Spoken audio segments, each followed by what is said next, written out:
Juju Smith-Schuster. Welcome to Undisputed. You're here thanks to Madden NFL 19. We hear you've got a big matchup later today with Melvin Gordon. Can you tell us about that first? Yeah, so big game today against Melvin Gordon, playing Madden 19. You can check it out on EA Madden NFL Instagram, 3:30 Eastern time. This game is the game against the Chargers. Definitely playing with the Steelers and throwing to myself 100 times. Hey, Juju, it's Skip. Good to have Long Beach Poly in our house here today, even remote here in Los Angeles. You obviously had a breakout season, and your teammates in Pittsburgh voted you team MVP. Were you surprised by that? Man, I was very surprised with the team MVP. I definitely didn't think, that I was going to be picked. More so just because, me, a young guy, I'm just doing what I'm told on the field, just playing ball, having fun. And the opportunity came, and they picked me. I was very shocked. To this day, man, I'm like, wow, man, like my teammates think very highly of me. I think that's like the most important thing to have. Those guys think of me as something very valuable. It was reported that your man Antonio Brown not happy with you being voted MVP. Did you sense any of that from him directly? Not necessarily. Obviously, I heard about it.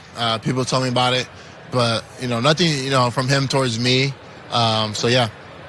Do you think your winning MVP had anything to do with the team having some issues and problems with Antonio's behavior during the year? Not necessarily. I never really thought of it like that. It's more so of just focusing on myself and my campaign, how I can do better. Obviously, there's some situations that the decisions that he made with his injury that he was dealing with kind of towards the end of the season. So, yeah. Juju, Shannon Sharpe here. You had an unbelievable season that Skip mentioned, alluded to. But you do understand that having AB and him being one of the preeminent receivers in all of football, now there's a possibility, there's sources and trade talk swirling around. Are you ready to assume that mantle and be the number one receiver? And now you're going to be getting everybody's best corner. You're going to be getting the double teams. Oh, most definitely, man. I think as a kid, growing up, I always wanted to be the number one guy. Now that I have the opportunity to be the number one guy, if it does come, obviously I'd prefer AB beat, stay on the team, be on the other side. You think about the numbers that we put up, both over 100 catches, over 1,000 yards, first time to do it in Steelers franchise. I think it's unbelievable. Well, like you said, man, if the opportunity comes to arise, I'm definitely going to embrace it and take that role. So through the second half of the year, did you start seeing some double teams just because you were having your breakout year?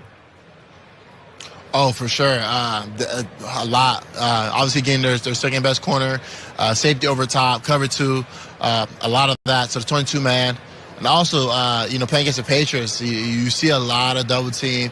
And, playing against those defense that play a lot of man. What happened this year? You guys, you got a quarterback that's probably going to end up in the Hall of Fame. You got arguably the first or second best receiver in Antonio Brown. You have yourself James Conner, double-digit rushing touchdowns, over 1,000 yards. You have a top 5 defense. Why were you guys not in the playoffs? Man, that's tough, man. Obviously, there's some situations that, we fell short on games that we should have never lost. And, man, it's tough, man. It's hard to say because, obviously there's a lot of stuff that goes on, but, not being able to beat the Broncos, not being able to beat the Raiders in their stadium, and, lost the lead against the Chargers as it adds on, all those losses, and, fell short against the Saints. If we had the opportunities, to have that game, obviously the situation would be different, and we wouldn't be, relying on other teams for us to make the playoffs. And I think, going through the ups and downs, we just got to learn from it, come back next year and stay positive. You say there were a lot of stuff going on. Could you give us a little insight to some of that stuff you're talking about? I think more so of just the situation with, the players and stuff like that. I think at the end of the day, we should have guys like, Bell be on the team, situation, what's going on with AB, everybody just staying focused on the number one goal and to win the Super Bowl. Like I said, I think we had all the pieces in line. I think we had, a Hall of Fame quarterback, great head coach, top defense. I think we had all the pieces. I just think that if we just focus on the main goal and everybody wants to win a ring, I think it's possible. I think, Juju, you won some more of the fans over after your last game at home when you beat the Bengals, and then you went back out on the field and watched up on the Jumbotron, obviously, as Cleveland was trying to come back at Baltimore to put you guys in the playoffs. Did you get good feedback? I don't know how much you go on social media and read and absorb the fan feedback, but I watched it live, watched you watching it live, and it was a nice moment. What was your feedback on that? Man, it was amazing. It was incredible. I mean, for us, the stuff that we've been through, the ups and downs, and for us to rely on other teams to put us to the playoffs, man, the whole stadium stayed. The whole stadium watched, and it was unbelievable because, the fans, they care so much. No matter what we've been through, obviously they want to see us make it to the playoffs.